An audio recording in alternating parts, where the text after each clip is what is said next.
Assalamualaikum warahmatullahi wabarakatuh. Selamat sore, salam sejahtera buat semua. Apa kabar semua? Saya Dandi. Halo, saya Dia. Seperti biasa dan sudah dijanjikan kemarin bahwa kita akan lanjutkan. Kita sedang bedah buku karya kami yaitu Anger Management. Kemarin kita sudah sesi 1, sesi 2, sesi 3. Nah sekarang kita akan masuk ke sesi yang keempat. Yang keempat ini akan masuk ke bab 3 ya, gitu. Silakan Bu Dia. Bismillahirrahmanirrahim. Assalamualaikum semua. Selamat sore. Nah, terima kasih yang udah bergabung. Siapa nih? Siapa Latifah ya? Lalu juga di Facebook. Yuk, Ya, kami sambil live di Facebook dan juga di Instagram. Di Betul. Facebook saya dan di Birdi, DANDIBIRDY. ya. Kemudian Facebook di live-nya Bu Dia Mahmoed 77 Instagramnya. Ya, di Jadi Instagram. boleh ya pilihan itu ya. Enggak, Karena silakan. salah satu bahwa kita ini memiliki kehendak bebas dan difasilitasi adalah ketika punya pilihan. Itu membuat kita akan berkembang dan bertumbuh menjadi pribadi yang lebih health ya, lebih mentalnya Secara lebih mental. sehat gitu. Karena memang tidak bisa dipungkiri kalau ada kan ada by choice, ada by force ya. Terpaksa sama pilihan. Nah gitu. Jadi kayak misalnya kalau kita ada dua pilihan gini, sementara dia nggak punya misalnya, kalau hanya ada satu pilihan berarti by force. Wah, kalau live-nya Ama dan dia nih harus Facebook mulu, padahal saya nggak punya, masa harus ngedadak sih. Betul. Saya ini Makanya kemarin juga gini Bu Dia, kemarin pun ada rekan saya, dia bilang ini, Kang Dandi, saya itu nggak punya Facebook, saya itu nggak punya Instagram, dia bilang gitu, karena dia tidak punya medsos gitu ya. Nah oleh karena itu kami pun mengupload ke YouTube kami, YouTube channel kami, DANDIBIRDY ya, di Birdi. Jadi saya uploadkan juga ke sana, sesi 1, sesi 2, sesi 3 udah. Jadi untuk yang ketinggalan, baru ngelihat sekarang di sesi 4, penasaran dengan sesi 1, 2, 3-nya, bisa lihat di YouTube kami dan di Birdi ya, DANDIBIRDY. betul. Gitu. Atau nickname-nya The Manuk Aing. Nah, kan Kenapa lebih Manuk happy Aing? ya. Kenapa Manuk Aing? Karena itu nickname saya di dunia maya, di dunia fotografi. ID saya Manuk Aing gitu. Ada gabung Andi. Oh, di siapa ini? Iya, ada Halo Andi, apa kabar? Teman seperjuangan di fakultas teman-teman di IG, Psikologi, apa kabar ya, semua? Di IG juga teman-teman. Teman-teman di Facebook, Iya. apa kabar? Oke. Ada Gubs, ada Teh Yuli, dan juga ada siapa tadi? Om Imran. Assalamualaikum. Aduh, ini teman bareng waktu kita ke Mekah. Oh iya, Masya Ya, Allah. Om Imran, teman-teman bareng. Alhamdulillah. Aduh, sehat-sehat, salam buat keluarga.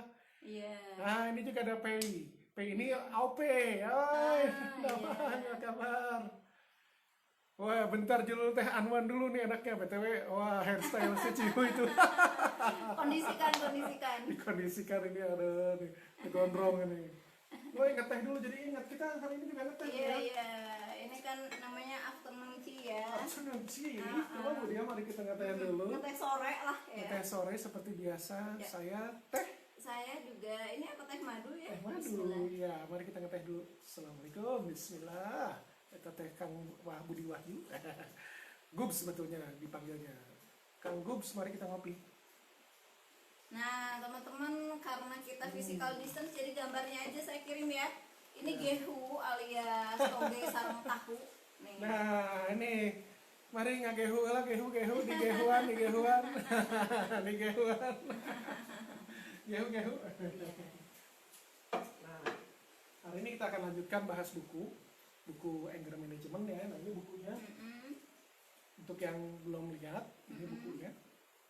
Ya, ini bukunya, ini belakangnya. Nah, ini bukunya, ini halaman belakangnya. Ya. Nah, sekarang kita masuk ke bab 3. Bab 3 ini apa, Bu Dia? Bab 3 itu setelah bab 1 kita bahas tentang kemarin itu membahas tentang 8 masa 8 roller masa coaster roller kehidupan. coaster dalam kehidupan Anda. Mulai dari kehamilan sampai kematian, ya. Jadi Nah, di sini life cycle dan Ya. apa saja yang terjadi gitu di dalam masa itu. Gitu Ya. Dan ini lebih ke kita banyak mengupasnya sisi bagaimana pengalaman mental, baik Betul. spiritual juga Betul. emosional, gitu ya. Karena banyak sisi tentunya ya roller coaster itu, tapi kami intinya adalah bagaimana kita menjalani 8 masa roller coaster tapi kitanya feel free, apalagi happy gitu ya. Jangan sampai tertekan ketika ada perubahan gitu ya. Jangan sampai juga sedih berkepanjangan ketika kita kehilangan gitu ya. Pada dia baik kehilangan jabatan misalnya post power syndrome di bab kedua dibahas, ataupun misalnya ada tekanan itu misalnya kayak bullying, kan itu tekanan ya. Ada juga akhirnya tekanan itu bisa berupa misalnya dari sosok pihak ketiga ya, misalnya dari mertua, dari orang tua ya, dan yang lainnya. Jadi perubahan, kehilangan, tekanan, konflik juga gitu. Kalau yang tadi, yang terakhir yang antara milih mertua atau orang tua, milih suami atau mertua, nah itu konflik juga kalau tidak punya kemampuan dan kompetensi untuk mengelolanya, betul. Maka akan menjadi pengalaman emosional yang akhirnya tidak menyenangkan, dan akhirnya itu bisa bikin bete berkepanjangan, kecewa dan apapun ya, semua termasuk kegagalan ya, itu semua harus punya kompetensinya kita. Nah, salah satu tentunya banyak sekali cara ya untuk merilis, untuk mengurangi distress karena tadi, tapi salah satunya emosi negatif salah satu solusi dan referensi ya. Loh, banyak sekali ya teman-teman kita dosen ya, semua metodenya banyak. Metodenya banyak. Nah, kami ini hanya menyajikan salah satu solusi dan referensi buat teman-teman yang memang antusias untuk merawat kesehatan mental yang sering kita terlupakan gitu ya. Padahal di sini kuncinya. Nah, goalnya kita memiliki kompetensi kesehatan mental adalah kita memiliki imunitas mental yang lebih baik. Artinya, ketahanan kita dalam menghadapi perubahan, dalam menghadapi tekanan, dalam menghadapi konflik itu menjadi lebih baik gitu, menjadi lebih kuat. Respon kitanya yang berubah menjadi respon yang lebih baik. Kita selalu punya pilihan, apakah jalan itu terus kita simpan atau kita proses, lepaskan. Kurang lebih seperti itu ya. Kompetensi mengelola emosi negatif. Konsepnya adalah begini. Banyak sekali hal terjadi ke kita. Berbagai macam peristiwa akan Anda hadapi. Apapun itu, baik menyenangkan maupun tidak menyenangkan. Nah, sekarang kita bahas adalah khususnya yang tidak menyenangkan. Ketika kita bicara hal yang tidak menyenangkan, sakit hati lah dan segala macamnya gitu ya. Kita itu bebas mau merespon dengan cara apa saja. Bebas kok. Tapi ternyata ada yang respon kitanya efeknya negatif dan juga positif. Efek positif dan negatif itu bisa ke orang lain, bisa juga ke diri sendiri. Betul. Gitu. Nah, oleh karena itu harus dikelola. Nah, kita tidak bisa mengendalikan hal-hal yang terjadi di luar. Ada yang namanya circle of control, ada yang namanya circle of concern. Jadi kalau circle of control itu kita bisa kontrol. Kalau circle of concern kita nggak bisa kontrol, tapi kita cukup bisa concern aja. Nah, kita harus bisa membedakan mana yang kita bisa hanya cukup kita concern saja, mana yang memang harus kita kontrol. Wilayahnya beda. Dan ternyata banyak sekali yang tidak bisa kita kontrol. Ketika itu tidak bisa kita kontrol dan kita akan merespon itu, ya. Nah, mau seperti apa responnya? Respon kita boleh bebas mau apa saja, tapi jangan lupa bahwa kita ternyata adalah makhluk sosial. Dimana kalau kita merespon sesuatu, orang pun akan menanggapi. Dan orang pun akan merespon karena yang kita lakukan menjadi sebuah aksi dan orang akan bereaksi. Nah, masalahnya ketika kita bereaksi, ketika kita merespon, ya, kita nggak tahu orang lain akan seperti apa reaksinya. Dan ingat, kita bebas mengekspresikan apapun, tapi kita tidak terbebas dari konsekuensi dari apa yang kita lakukan. Oleh karena itu, kelola itu supaya apa yang kita tampilkan menjadi asertif ya. Yes. Gitu. Concern ke diri sendiri, concern ke orang lain, tapi tidak bikin orang lain sakit hati. Tapi tetap tegas dan lugas. Apa yang kita mau tetap disampaikan. Gitu. Nah, kayak apa asertivitas? Nanti kita akan bahas. Tentunya. Tapi metode ini yang ada di buku ini adalah salah satunya adalah agar membuat kita menjadi lebih asertif. Yes. Gitu. Oke. Betul. Salah satu buah dari anger management adalah tadi menjadi pribadi asertif. Tapi itu salah satunya ya. Betul, ada buah-buah lain. Nah, tentunya selain sebelum kita ingin mendapatkan buah, kita lakukan effort dulu dong ya. Effortnya nanam pemrosesan ya. Habis nanam dikasih pupuk. Iya. Ya. Dikasih dicebor kalau orang Indonesia. Iya. Watering ya. Ya. Oke, bicara tentang konsekuensi. Konsekuensi itu kita tidak hanya bicara ketika ini konteksnya adalah konsekuensi ketika kita tidak bisa melepaskan berbagai macam emosi negatif. Ada konsekuensinya tentu. Gitu ya. Baik konsekuensi ke orang lain ataupun konsekuensi ke diri.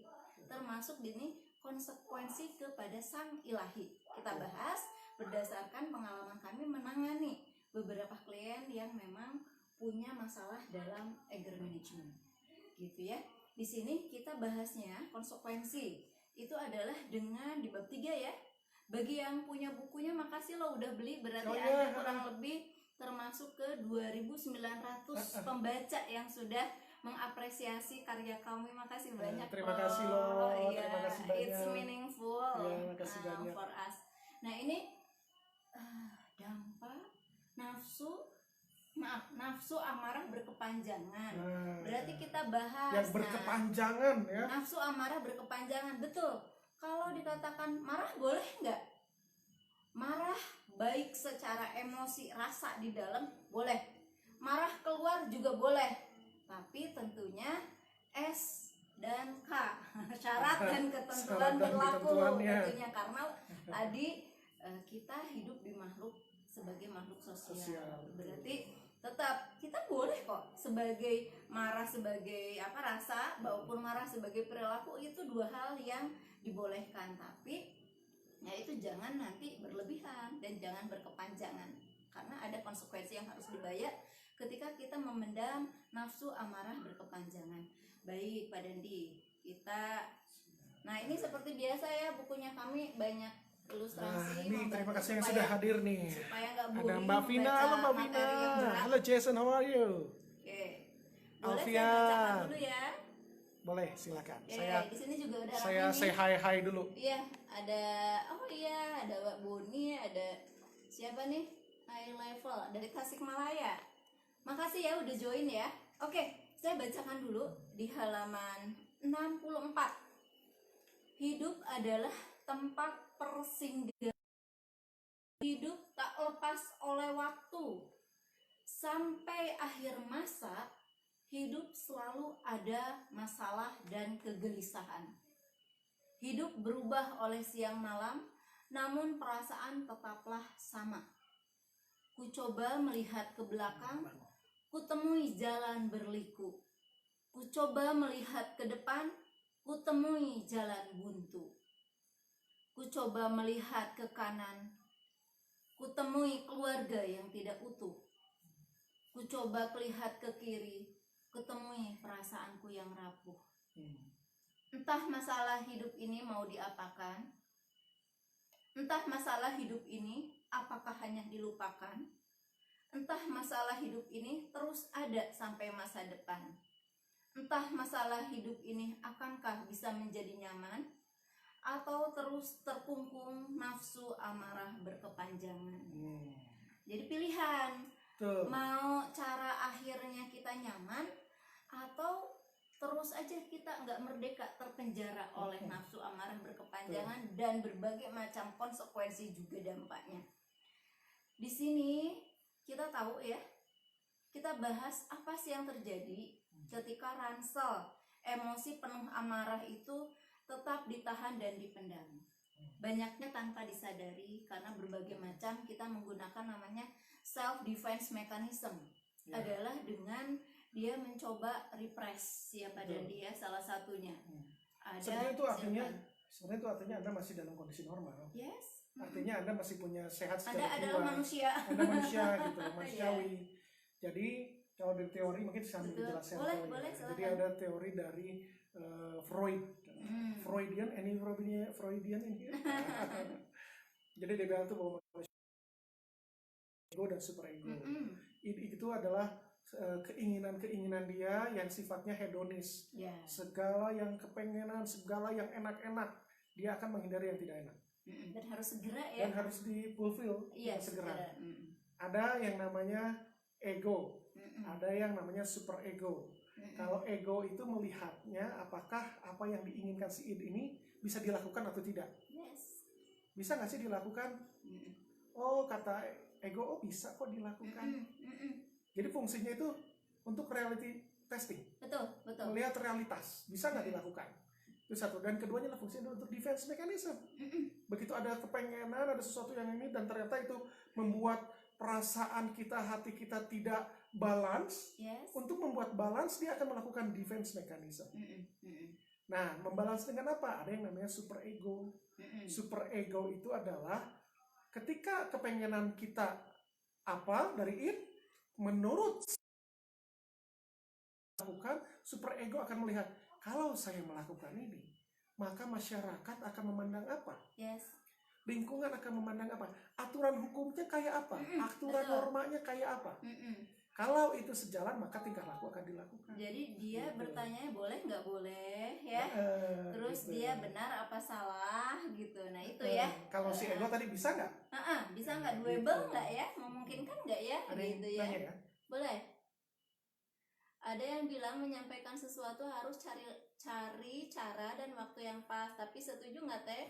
Kalau nggak pernah ada waktu yang tepat untuk mengungkapkan hal yang kontradiktif, nggak pernah ada waktu yang tepat gitu ya untuk ini ada pertanyaan bagus ya teman-teman. Ya. Sebelum kita lanjut kita bahas dulu ini boleh. Biar yang di Facebook yes, juga lihat. Boleh. Jadi ini ada pertanyaan dari seorang teman, seorang sahabat. Sehat-sehat ya. Ada yang bilang menyampaikan sesuatu itu harus cari cara dan waktu yang pas. Tapi setuju nggak Teh? Kalau nggak pernah ada waktu yang tepat untuk mengungkapkan hal yang kontradiktif. Waktu yang tepat sulit dicari. Waktu yang tidak tepat kayaknya bakal ketahuan. Bisa tahu mana yang tidak tepat sih, tapi untuk mencari yang tepat mah akan lebih sulit gitu ya. Mencari tahu waktu yang tidak tepatnya itu lebih gampang. Oh, bukan saatnya nih sekarang gitu ya. Maksudnya lihat sikon gitu kan.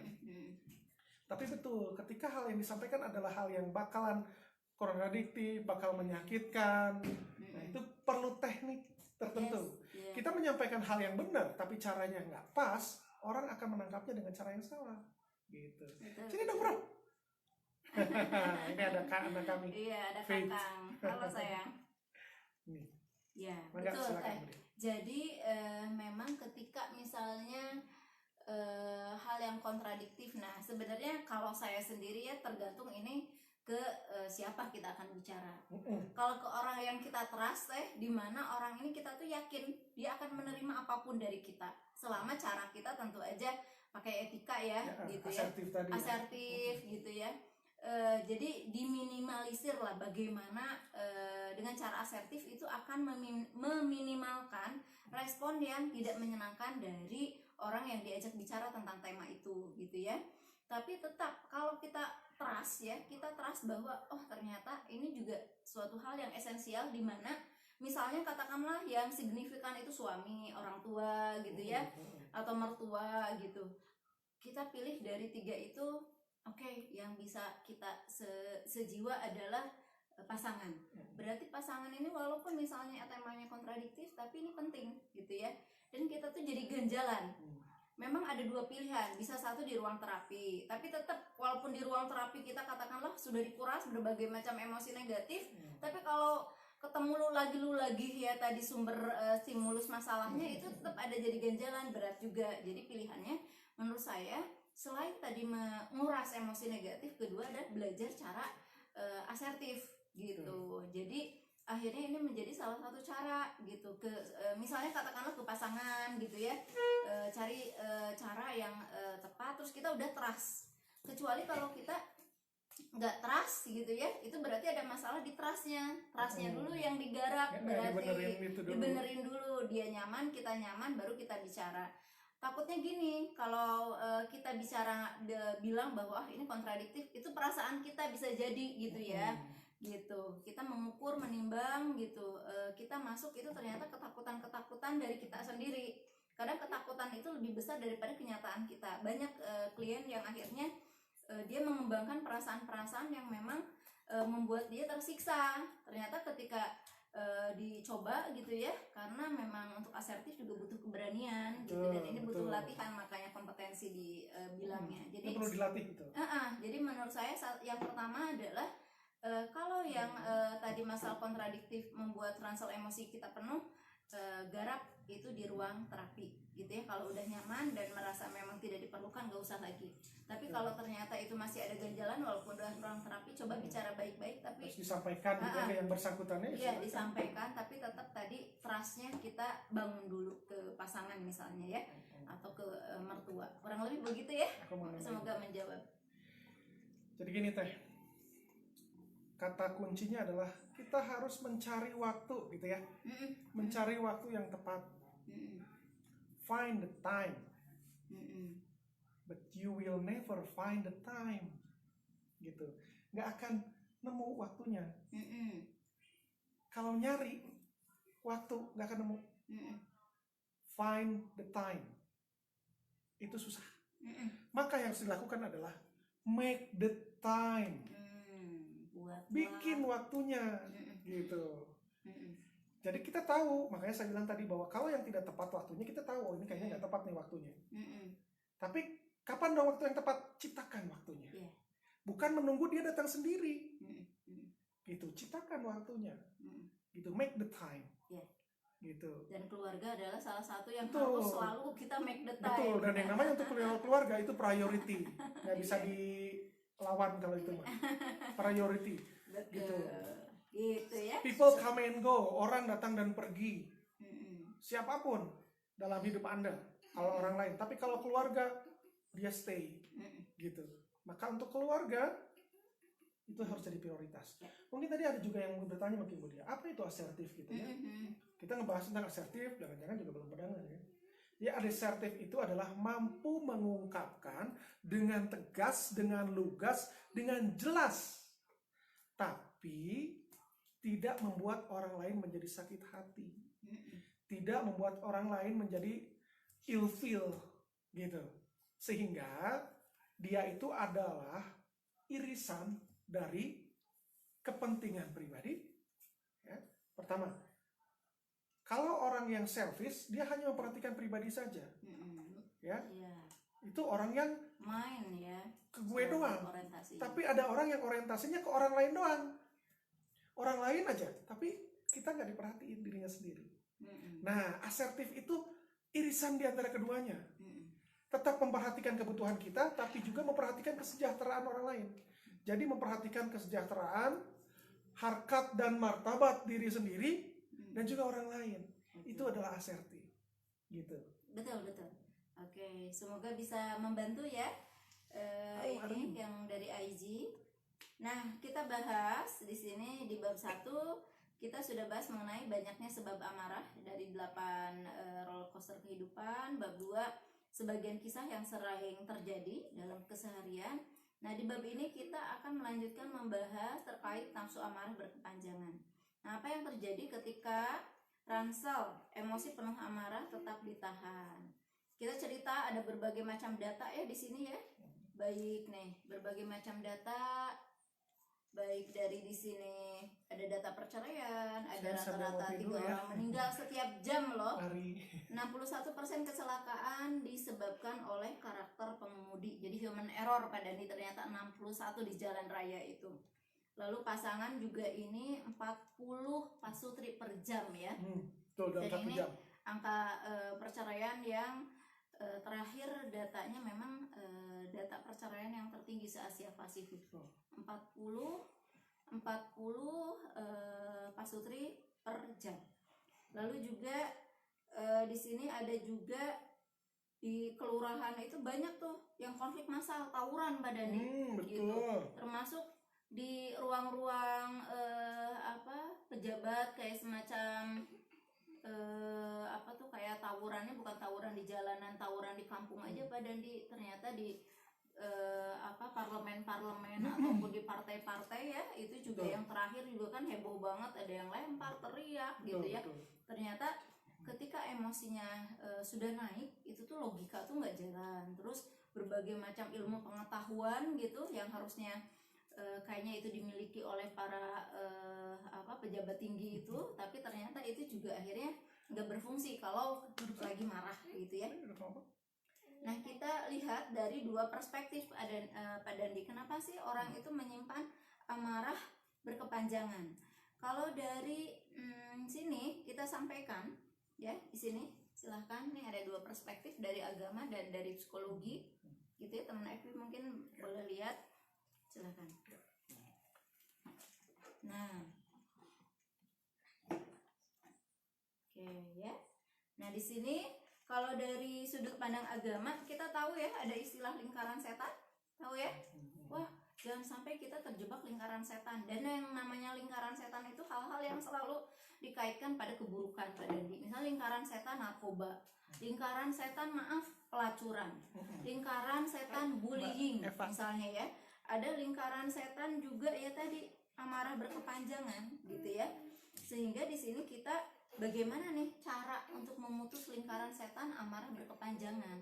Karena maksudnya gini, seperti pada pertemuan di bab 1 ya, di sesi 1, bahwa seorang bunda gitu ya, di sini dia mengatakan katanya soleh banget saya ketika di ruang seminar parenting.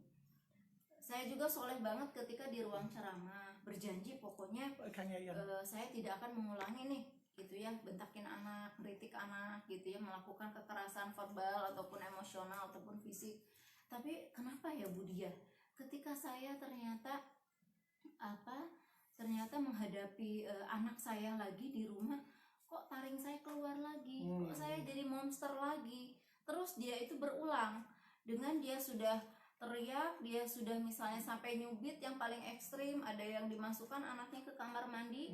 Gara-garanya sebenarnya sederhana dari sisi kita yang memang dinilai penilaian rasional gitu ya, misalnya karena menumpahkan air gitu ya, karena dia ngacak-ngacak tisu ataupun dia misalnya ngacak-ngacak baju gitu ya di lemari, tapi itu dia sampai bisa memasukkan anaknya ke kamar mandi, sampai sedahsyat itu. Salah satu perilaku amarah yang akhirnya kita bilang ya ini kalau dibiarkan menjadi salah satu lingkaran setan yang ada di rumah tangga kita gitu.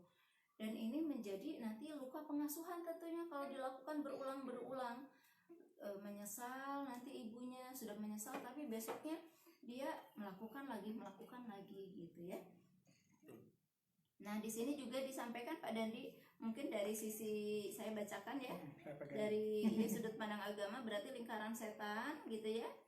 Karena kita tahu bahwa setiap manusia tuh punya dua inner voice, dia selalu punya dua jalan ya, pilihan tadi gitu. Kita selalu punya ada jalan untuk menuju kebaikan, suara-suara di dalam diri kita yang tadi mengarahkan kita pada kebaikan, tapi ada juga jalan kedua, jalan yang selalu ditunjukkan pada jalan keburukan gitu ya.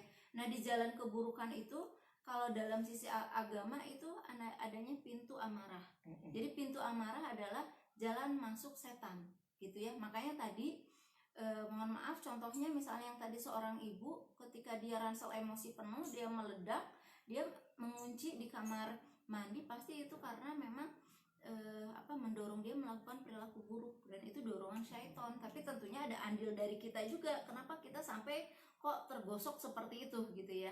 Nah, dari sini kita bacakan, karena memang kalau jabdesnya setan, namanya tadi lingkaran setan ya, jabdenya setan ya dia bahagia kalau kita terus menerus berada di lingkaran setan gitu berulang. Ataupun seorang suami yang melakukan KDRT kan banyak juga misalnya ya, dia sudah melakukan KDRT, tobat sambal KDRT ke istrinya, udah melakukan itu terus dia juga nangis, nyesal, minta maaf, tapi terulang lagi. Nah, itu jadi lingkaran setan juga, yang salah satu faktor utama adalah tadi pengelolaan marah. Di sini saya menyimak gini ya, kita sepakat bahwa apapun tema lingkaran setan kita wajib hentikan, kita wajib memutuskannya. Apa hubungan lingkaran setan dengan nafsu amarah berkepanjangan? Nah, boleh saya ini, halo Faith, kamu mau ini juga ya, mau ini Mbak Eva mau dong cemilannya katanya. Oh iya Kak Mita. Nah, karena kami dari Muslim, jadi kami perspektif agamanya Muslim ya. Di sini mari kita simak dulu kutipan dari buku Keajaiban Hati karya Imam Al-Ghazali, halaman 138 sampai 139. Nah, ini bukunya bagus banget, Keajaiban Hati itu Pak Dandi, keren banget. Kalau yang berminat untuk memahami perilaku manusia, Al-Ghazali itu udah lengkap banget, termasuk ada terapinya ya. Ya, betul. Teman kami itu Kang Erik ya? Kang siapa kok? Ya Ricky kok Erik ya, itu Erik Mario ya. Kang Ricky maksudnya ya. Saya bacakan yang terkait dengan tadi amarah. Hati laksana bagai benteng dan setan adalah musuh yang ingin mengambil alih dan menguasai benteng.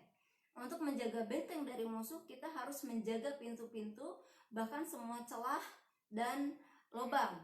Orang yang tidak tahu pintu itu mustahil mampu menjaganya. Maka menjaga hati dari bisikan setan itu adalah suatu kewajiban. Untuk menolak setan, kita perlu mengetahui semua pintu setan. Di sini lebih dikupas, salah satunya yaitu pintu amarah.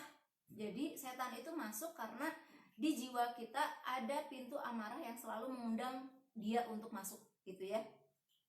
Padahal amarah adalah matinya akal. Jika tentara akal lemah, maka tentara setan akan melancarkan serangan.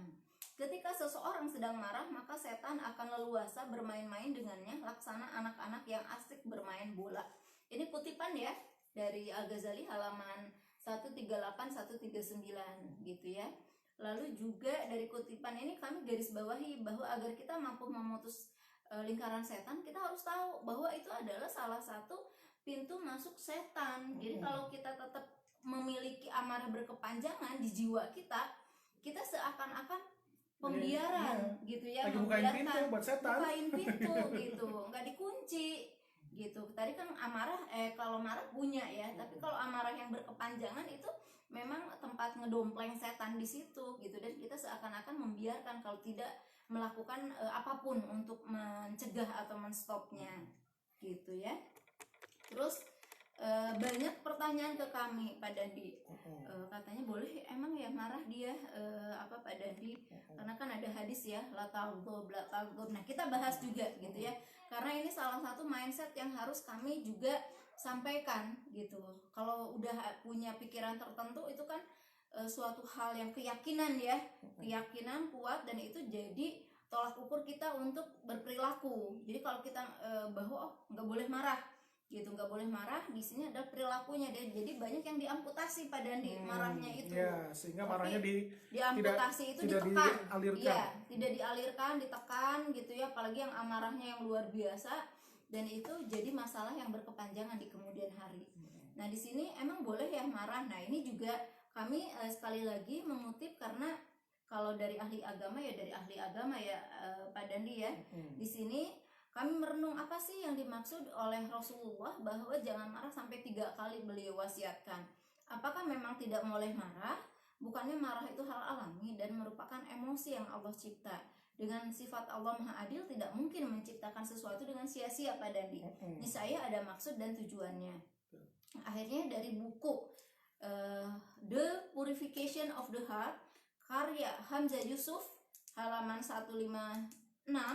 Di sini menurut ulama seperti Al-Nawawi dan lain-lain, ketika Rasulullah SAW berkata jangan marah, maksudnya adalah tidak membiarkan kemarahan menguasai seseorang, gitu ya di sini ya.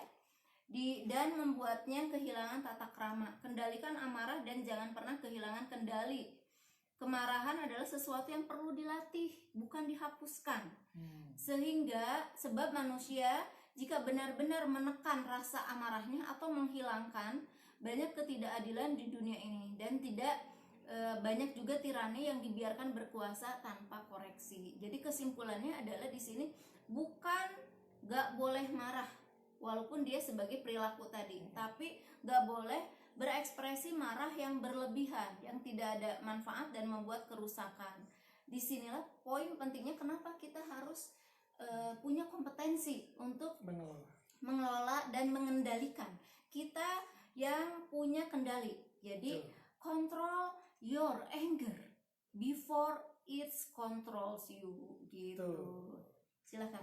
The master of anger ya Pak Dandi ya. Kita masternya. Kalau kita biasa punya suatu respon terhadap suatu kejadian, nah itu kan biasanya jadi pattern, jadi pola. Nah, kalau kita sudah bisa mengendalikan, biasanya gampang ngambek, gampang marah terhadap suatu kondisi. Nah sekarang kita yang mengendalikan, kita bisa merubah respon kita. Kalau kita sudah mengalirkan dengan baik, jadi kita mengelolanya. Nah tadi yang Bu Diah bahas itu apa sebetulnya? Bedakan antara marah dan marah-marah. Betul. Gitu. Marah itu adalah sifat alami. Marah itu adalah jenis emosi yang sengaja sudah diciptakan oleh Allah untuk kita supaya kita bisa mendefense diri kita. Gitu. Itu adalah jenis emosi untuk bela diri gitu. Tapi kalau marah-marah itu adalah ekspresi, mengekspresikan marah. Nah, yang harus kita kendalikan itu adalah ekspresinya. Gitu, karena kita bebas berekspresi apa saja. Tadi yang saya cerita, tapi ternyata kita tidak bebas dari konsekuensi dari apa yang kita lakukan. Sehingga kita harus kontrol sama kita gitu, ekspresinya. Betul. Gitu. Itu yang harus kita lakukan. Dan juga perlu diingat, kenapa di sini tadi dibahas. Orang Indonesia banyak yang kurang mampu mengelola emosi. Banyak orang yang kurang mampu mengalirkan emosi. Betul. Karena emosi terutama marah itu harus dialirkan. Orang kita banyaknya adalah dialihkan. Betul. Begitu kita kesel marah-marah ke dapur, nyuci piring, ke toilet beres digosokin itu semua toilet. Itu hanya jadi katarsis, tidak menyelesaikan gitu. Walaupun sesaat dia mengalirkan, betul, sesaat tuh membuat diri kita habis itu meredam gitu ya. Tadi jadi kita terbiasa mengalihkan, meredam. Padahal harus dialirkan biar dia keluar. Kalau diredam dia nggak keluar, diam aja di diri kita. Tetap ada. Masuk kemana? Masuk ke alam bawah sadar kita. Atau kita itu diajarannya melupakan. Udah jangan diingat-ingat, lupain aja. Time will heal, ntar juga waktu menyelesaikan. Ternyata enggak. Karena banyak yang datang ke kami, kejadiannya adalah ketika dia kelas 2 SD. Berpuluh-puluh tahun lalu, ternyata sampai sekarang dia padahal usianya sudah 45 gitu. Tidak selesai ternyata. Jadi harus dialirkan, bukan dialihkan, bukan diredam, bukan dilupakan. Bukan untuk ditekan ya. Betul. Nah, saya ingat cerita yang viral Pak Dandi, yang kemarin Joker ya. Yang sempet ya. Joker kan banyak tuh kontroversi ya. Ini filmnya seperti apa gitu, banyak para psikolog senior sudah memaparkan dengan baik gitu ya. Tapi dalam konteksnya amarah berkepanjangan, kami mengupasnya di sini bahwa itulah sosok yang akhirnya dibilang bahwa dia memendam amarah berkepanjangan. Amarah berkepanjangan dengan kata lain yaitu emosinya dendam. Dendam yang akhirnya berkepanjangan. Nah, karena tadi pintu setan di situ, akhirnya dia terus aja mengantarkan dia pada jalan keburukan, bukan jalan kebaikan. Gitu ya. Karena tadi pintu amarahnya memang kita bukakan, nggak dikunci gitu. Sehingga kapanpun kita akan tergosok untuk melakukan 1001 keburukan. Nah, salah satunya itu biar kita ngeh bahwa sosoknya kayak gimana sih yang amarah berkepanjangan, yang suka nyimpen dendam, disimpan-simpan gitu ya. Nah, itu dari sudut pandang Islam. Boleh. Di Instagram tadi tanya, tadi yang Teh Ina ya. Teh Ina, betul Teh Ina. Jadi make the time, gitu. We'll never find the time, betul. Jadi contohnya adalah kayak apa? Jangan ntar deh kalau lagi sempet, gitu kan? Kalau find the time, ya udah nanti kalau pas lagi sempet, kita sempet gitu. Ditunda jadinya. Nah kalau make the time kita janjian. Jadi misalnya misalkan ada sesuatu yang penting harus dibicarakan. Tapi nggak mungkin saat ini gitu ya. Misalkan ke Budiah saya, Budiah, nanti kita ngobrol ya abis maghrib gitu. Atau kapan ditentukan gitu. Itu jadi kita yang menentukan kapan gitu. Betul. Nah, kemudian ini ada yang nanya lagi. Gimana kalau pasangan sendiri yang justru tidak memperbolehkan kita menunjukkan emosi? Misalnya tidak boleh marah, tidak boleh menangis, baik kepada istri maupun kepada anaknya. Sedangkan dia sendiri pemarah. Nah itu akibatnya sebenarnya. Temunang, arimanela gitu ya. Iya, itu sebenarnya lingkarannya yang kita bahas Ya, Pak Dandi. Dia berulang tuh Iya. seperti itu gitu. Nah, tapi mungkin juga harus dijelaskan. Ya, silakan. Boleh marah tuh kayak apa syarat dan ketentuannya gitu loh. Marahlah pada tempatnya. Jadi bukan marah di sembarang tempat. Lihat-lihat ke Anda lagi mau marah, Anda mau berantem. Hai Farul, halo. Bukan berarti Anda bisa marahin istri Anda di depan anak-anak. Begitu ada anak-anak nanti. Pada tempatnya. Nanti kita ngobrol ya habis maghrib. Aku mau sampaikan. Betul. Pada orangnya Pak Dandi. Betul. Satu tadi pada tempatnya dan tepat orangnya, pada orangnya gitu loh. Kebanyakan sekarang adalah jadi tepat sasaran. Betul. Keselnya ke indungna, kesel ke bapaknya, kayak ibu misalnya keselnya ke suaminya. Tapi yang dimarahin siapa? Anaknya yang dimarahin. Itu tidak tepat sasaran. Gitu. Tepat waktu. Betul. Waktunya tadi, tepat tempatnya, tepat sasaran, dan juga kuantitasnya Bu Dia. Gitu. Jadi kalau Anda marah banget ya marah banget. Gitu. Jangan Anda perhalus. Gitu. Tapi kalau ketika kita mengekspresikan ke orang lain di lingkungan terbuka kan kita makhluk sosial. Begitu kita sebelang bentor gitu ya, kalau orang sudah bilang mah sepuasnya kita mengekspresikan mau ngamuk-ngamuk segala macam, orang akan merespon itu. Di situ Anda kendalikan. Tapi kalau Anda mau kadarnya sesuai dengan aslinya Anda, keluarkan. Tapi dia mana? Di ruang terapi. Gitu. Makanya kompetensi salah satunya. Makanya itu jadi kompetensi karena itu dilatih. Gitu. Di situ. Iya. Gitu mungkin menjawab. Kalau saya sih sebenarnya sederhana dari yang Mbak sampaikan. Apa akibat orang yang mengamputasi emosi? Ya tadi ransel emosinya dia sebenarnya penuh, dia dengan banyak energi yang negatif. Nah jadinya itu tadi bocor terus, karena kalau dari perspektif agama berarti di jiwa dia selalu ada pintu amarah, pintu syaiton yang akhirnya itu membuat syaiton itu mudah masuk. Gitu. Kapanpun datang, karena dia menekan berbagai macam kesel. Harusnya tadi ransel emosi itu memang dilepaskan. Karena Mbak misalnya yang menangis saja ya, tentunya ini bukan proses yang mendadak juga di diri pasangan kita, pasti ada proses panjang yang mendahuluinya. Salah satunya adalah pola asuh, keyakinan dia gitu ya, mindset dia gitu. Ini lebih tepat dibahas ketika di bab 1 ya. Ada 7 kekeliruan paradigma. Kalau Mbak mau baca, syukur-syukur udah punya bukunya, boleh di sini, karena di sini kita bahas kenapa orang itu bisa menahan emosinya, ransel emosinya bertahun-tahun gitu ya. Ada yang 10 tahun, ada 20 tahun gitu ya. Itu ada salah satunya dia paradigma keliru, ada stigma yang keliru. Nah, dampaknya yaitu akhirnya dia akan marah sembarangan dengan kadar yang berlebihan.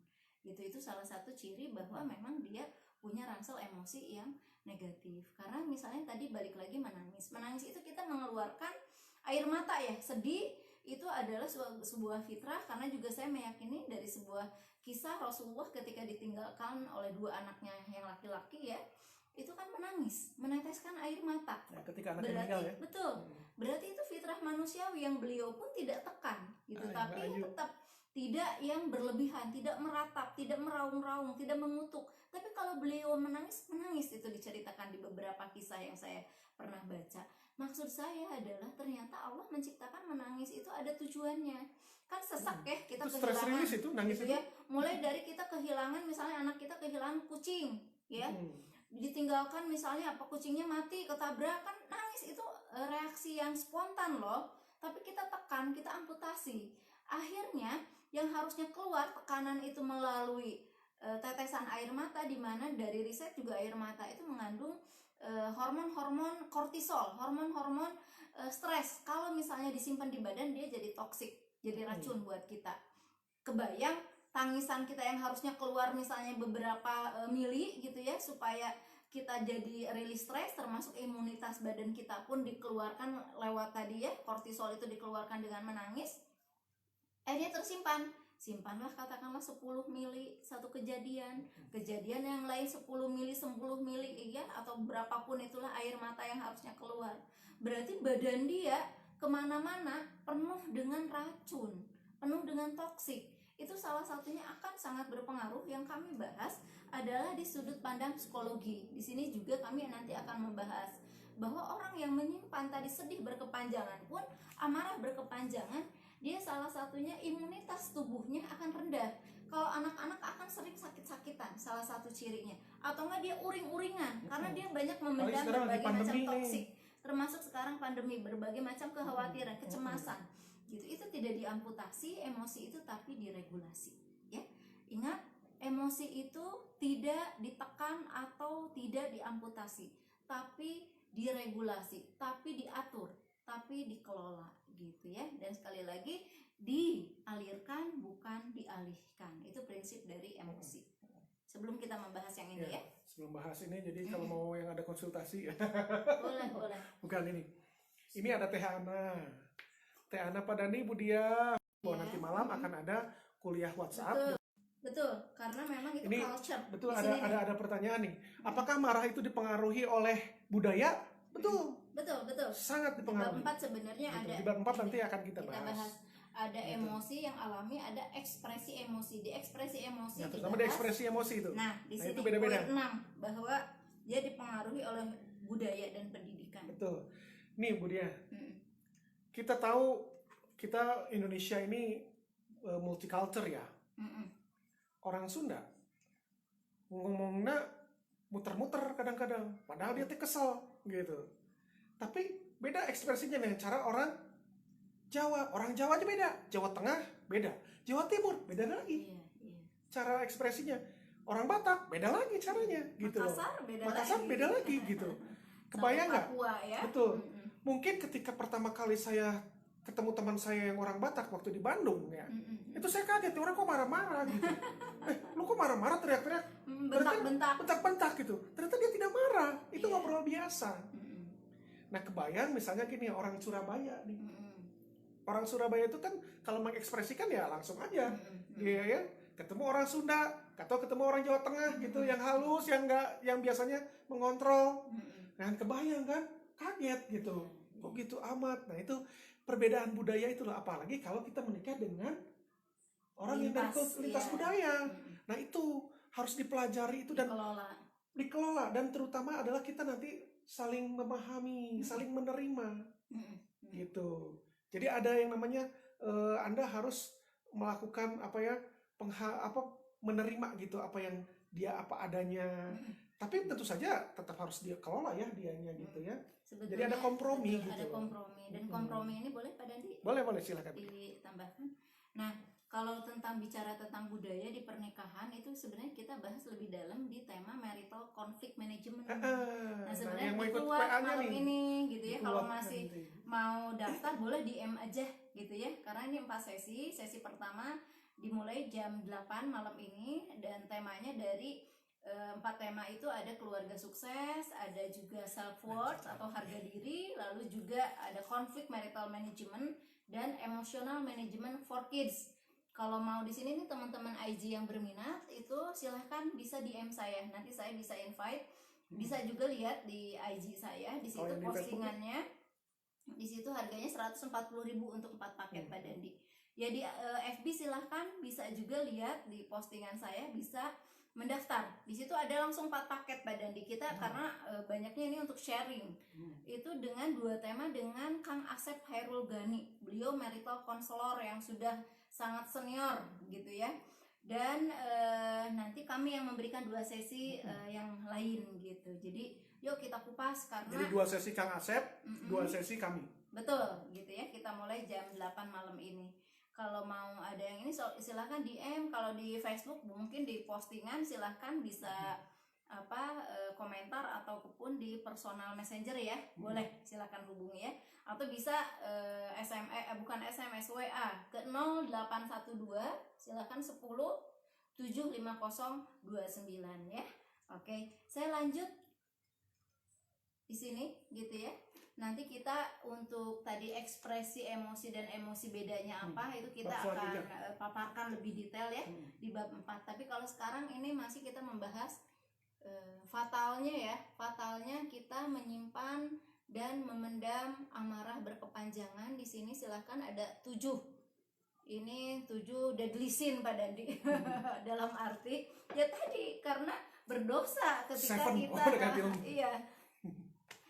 karena kita berdosa ya, kita tahu kalau udah sadar bahwa kita ternyata punya kebencian yang berlebihan ke sosok tertentu, punya dendam ke sosok tertentu, sulit untuk memaafkan, ataupun salah satu cirinya bahwa kita bermasalah dengan orang lain dan kita memendam ransel emosi negatif, ada yang namanya mental blocking. Nanti kita bahas lebih dalam ya. Nah di sini 7 dampak fatalnya kemarahan adalah mulai dari ranah pribadi sampai ranah sosial, bahkan sampai hubungannya dengan Maha Pencipta dan tadi dengan mental blocking.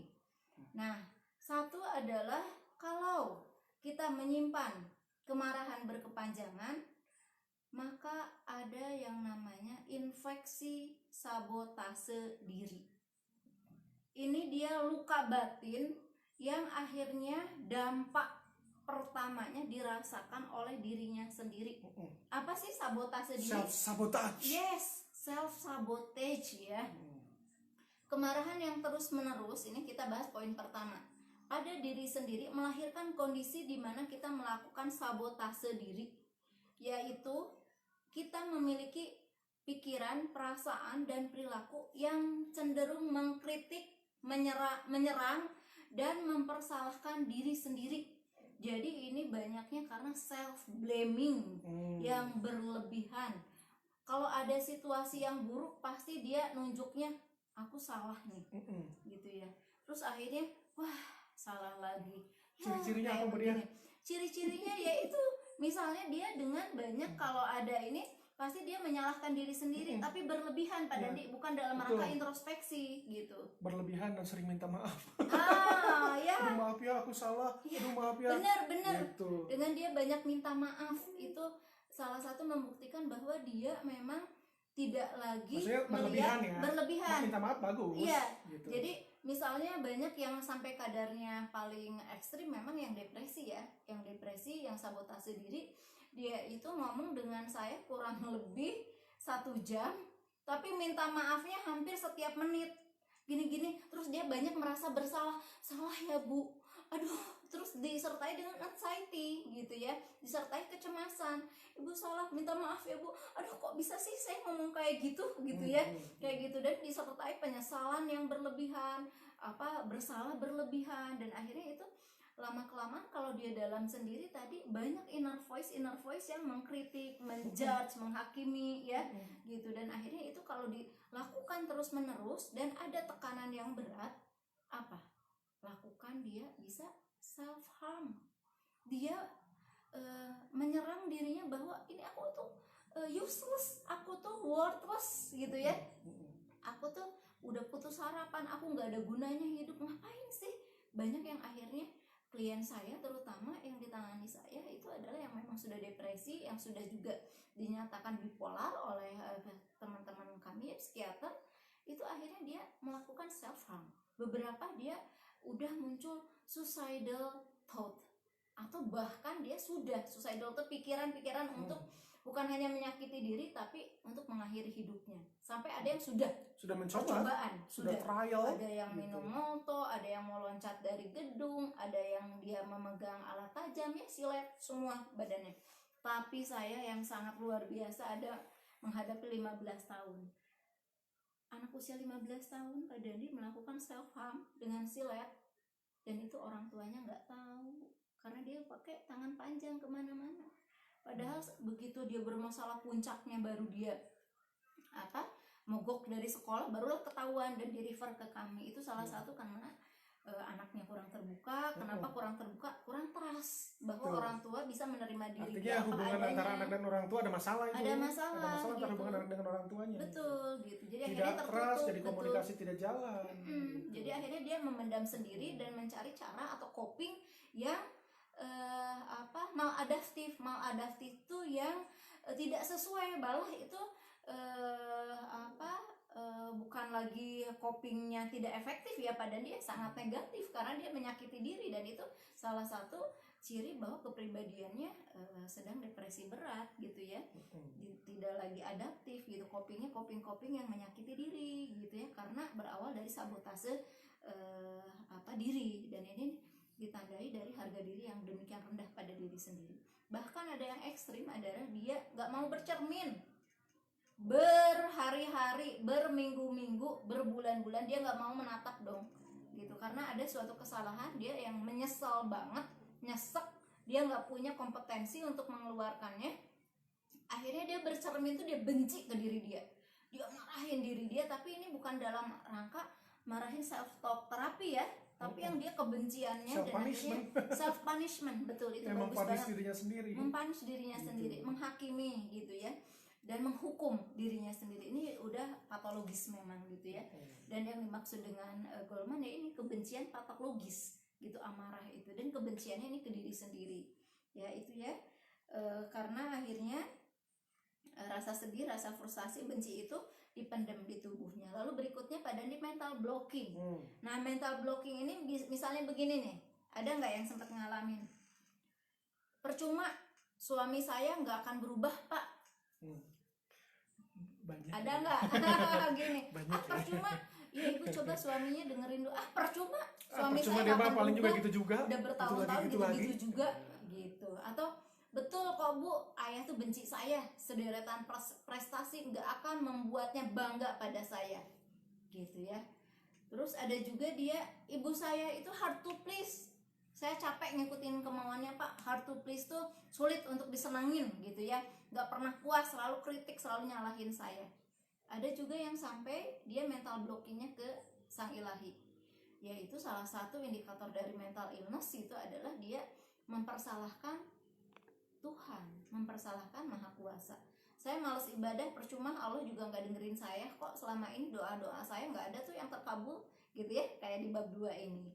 Nah disinilah beberapa ucapan di atas itu adalah salah satu indikator dia punya mental blocking. Entah seorang istri ke suami, suami ke istri. Kalau ada gitu mental blocking. Iya. Jadi seperti gini, ada skema gitu.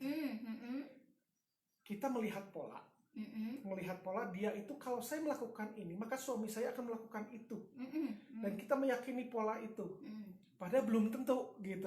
Nah ketika kita meyakini pola itu dia nanti paling begitu juga. Nah itu tuh sudah ada mental blocking. Gitu. Betul. Nah itu yang harus kita kelola. Iya, mental blocking itu misalnya ada seorang anak ke ayahnya dia punya mental blocking. Salah satunya kita mulut ini bisa ngomong bahwa saya nggak ada masalah kok, saya nggak marah kok sama ayah.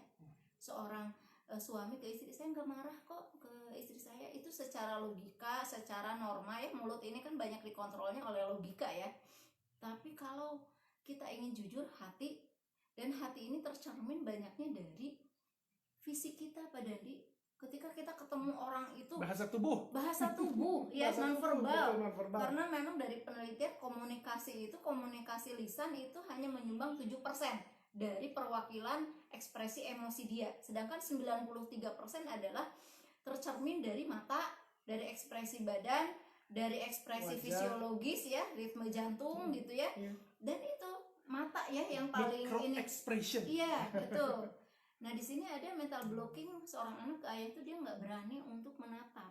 Bukan kan menatap, melihat juga enggak, selalu nunduk aja di sebelah bapaknya tuh. Kalau ada bapaknya tuh nggak berani lihat ya. Termasuk seorang istri bertahun-tahun, 21 tahun dong dia nggak lihat ke suaminya. Jadi kalaupun dia tuh yang benar-benar yang nggak eye contact ya gitu, itu menandakan oke, cek. Karena tanpa disadari mulut ini ternyata nggak sinkron dengan dengan hati kita gitu ya. Oke, berikutnya itu mental blocking ya.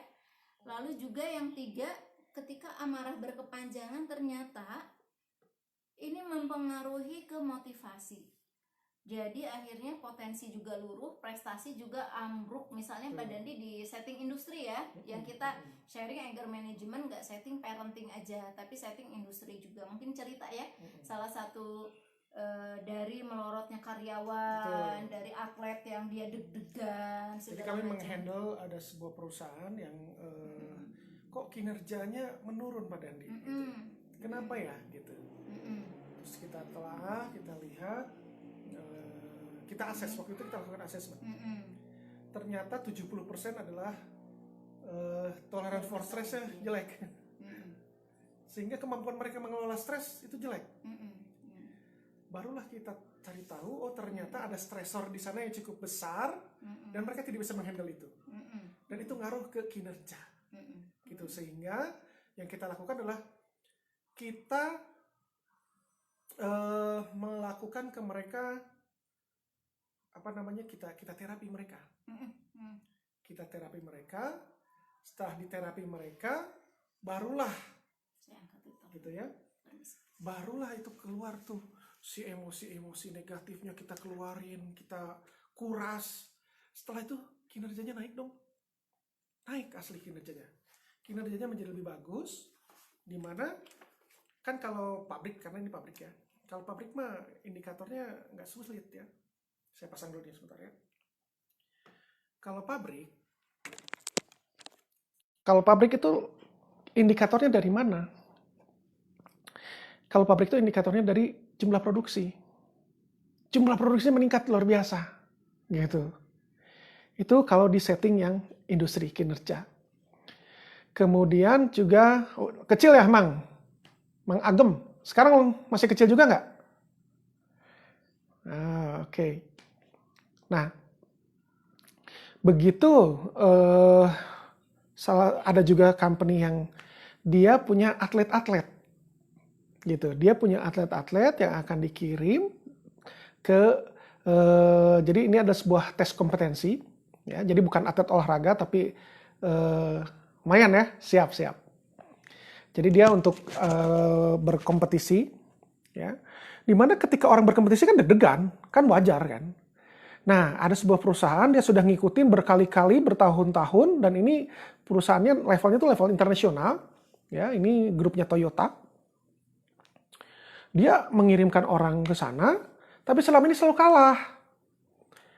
Padahal ini kenapa ya kita tuh kalah terus? Padahal persiapan sudah dilakukan, bahkan mereka itu 3 bulan terakhir itu mereka tidak bekerja.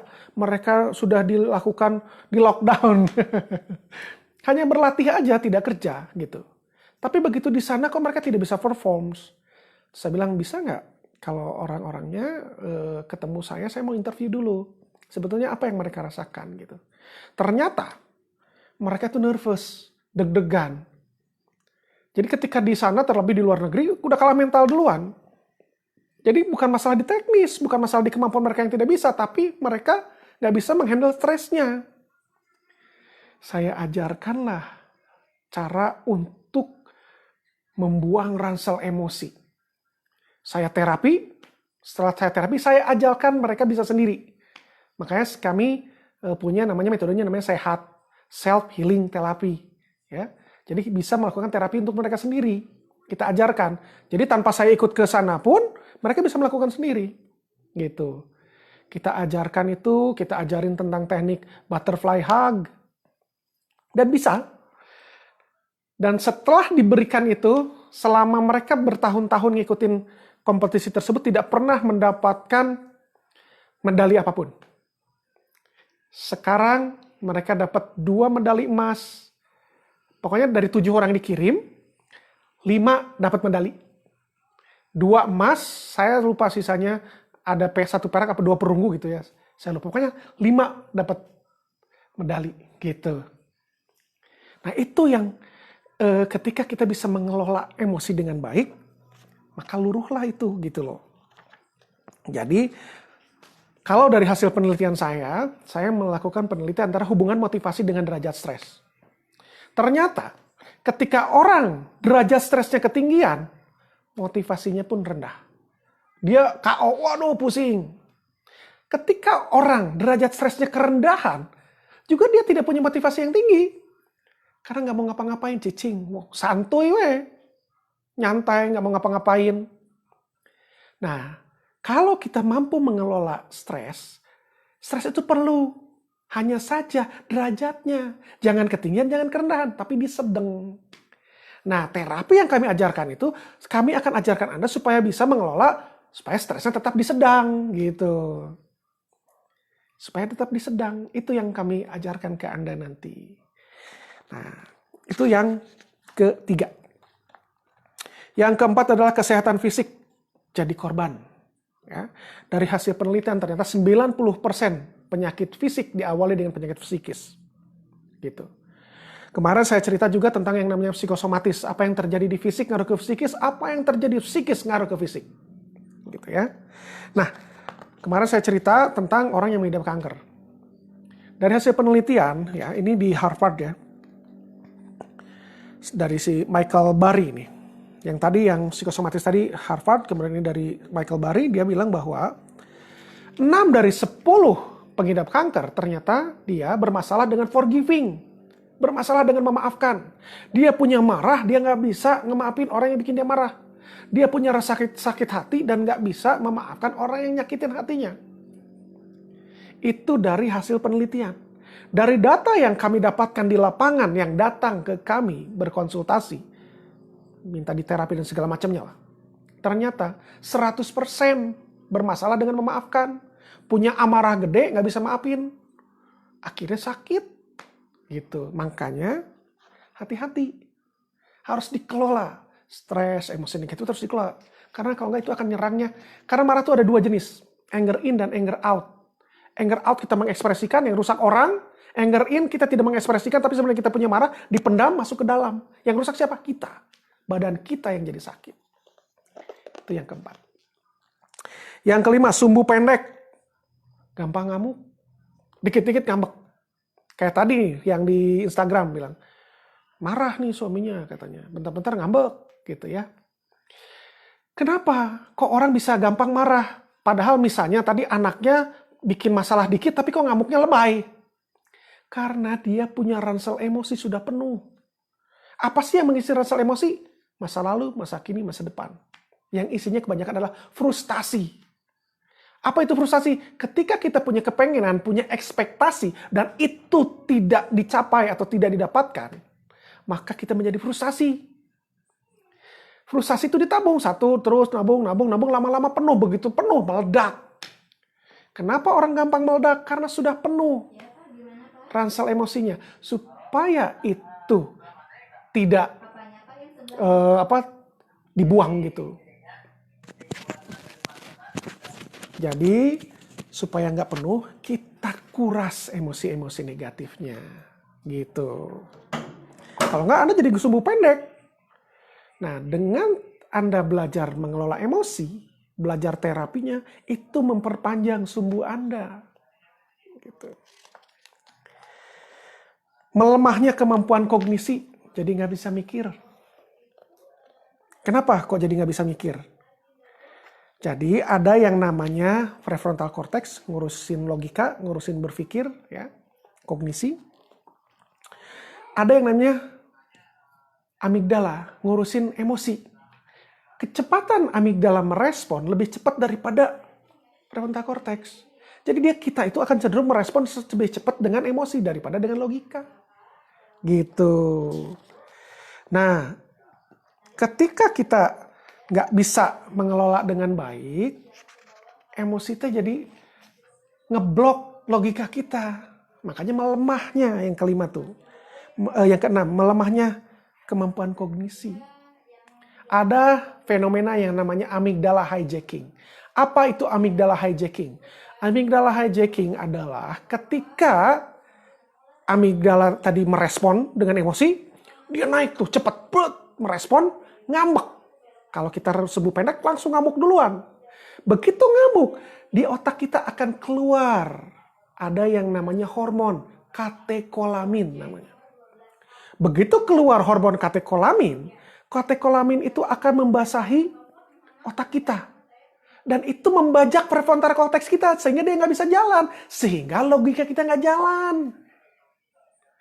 Makanya kalau respon emosi dulu, bikin logika nggak jalan. Gitu.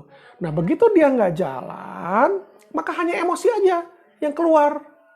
Kita merespon dengan emosi. Begitu ngerespon dengan emosi, ya, itu si katekolamin, dia baru bisa luruh lagi ke darah setelah 30 menit, setelah setengah jam. Makanya kalau kita marah, jadi nggak bisa mikir. Setengah jam kemudian baru kita mikir, baru nyesel. Makanya kalau kita ngerespon sesuatu, banyaknya dengan emosi, abis itu nyesel. Aduh, tadi kok lebay. Itu, gitu. Menyebabkan melemahnya kemampuan kognisi. Nah, yang ketujuh adalah adiksi, addicted.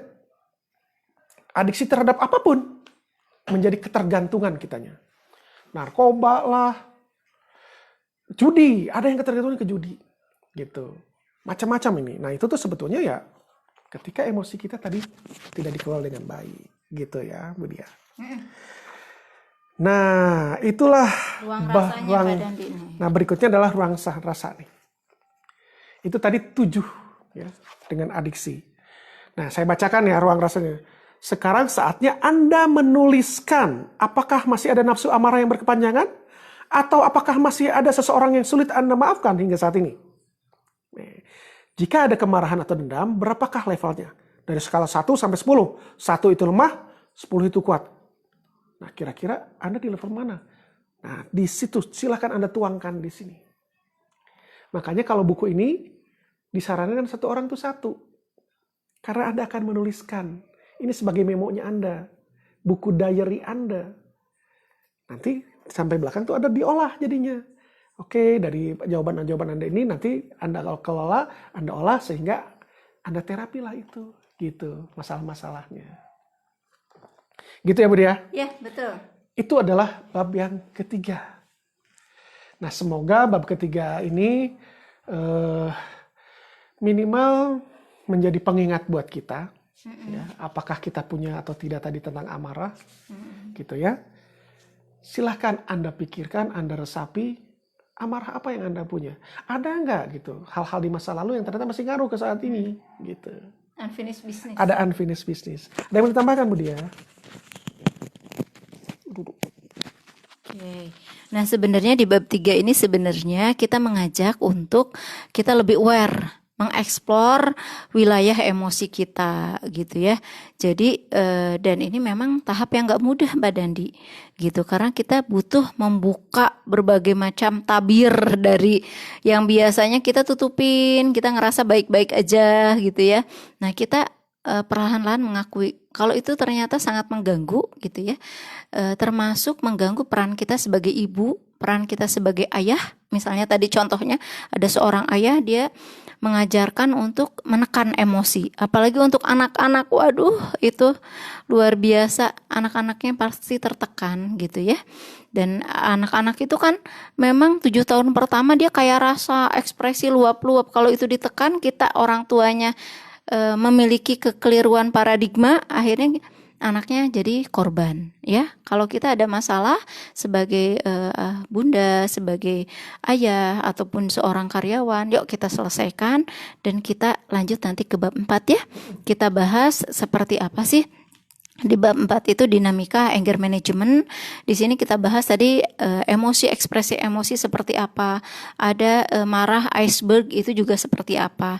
Ada juga anger in, anger out itu seperti apa. Termasuk membahas tentang buah anger management itu pribadi asertif. Nah, itu kita akan kupas ya lebih dalam. Dari bab 4. Jadi yuk kita latih bagaimana cara kita untuk mengelola amarah, karena yakin pasti bisa gitu. Itu sebuah kompetensi yang sebenarnya kalau kita niat untuk belajar, kita merasa itu ada manfaatnya, pasti kita lakukan seberapapun berat gitu. Karena seperti kita bersepeda, seperti berenang, menyetir, itu adalah basic skill. Yuk kita kuasai itu. Dari saya cukup Pak Dandi. Berikutnya hari itu dari kami ya. Untuk selanjutnya bab yang keempat, sesi kelima berarti ya. Sesi kelima bab 4 itu nanti di hari Selasa. Di hari Selasa jam 4 lagi ya? Iya, Selasa jam 4. Ya, jam 4 lagi. Oke, teman-teman. Yang mau ikut kulwap boleh ya? Untuk yang mau ikut kulwap, malam ini ada 4 tema. Jadi nanti akan ada 4 hari ya. Nanti malam itu tema pertama. Iya, betul. Tema pertama dari dengan Kang Asep Hairul Ghani 2 tema, dengan kami 2 tema. Termasuk ada Gitu. emotional management for kids. Ada emotional management for kids itu nanti dengan kami. Bagaimana conflict memanage anak-anak. Ada konflik management untuk kita pasangan suami istri juga akan kita bahas. Gitu. Nah, jadi kalau yang mau silahkan bisa daftar ke Budiah lewat WhatsApp ke 0812 10 75029. Termasuk pengen bukunya boleh hubungi. Untuk yang mau WA buku juga tadi. ke nomor tersebut ya, bisa pesan lewat WA. Terima Sekali lagi kami mohon maaf kalau ada salah-salah. Semoga sharing kami ini bermanfaat. Hatur nuhun pisan. Ya. Assalamualaikum Selamat sore. warahmatullahi wabarakatuh. Selamat sore.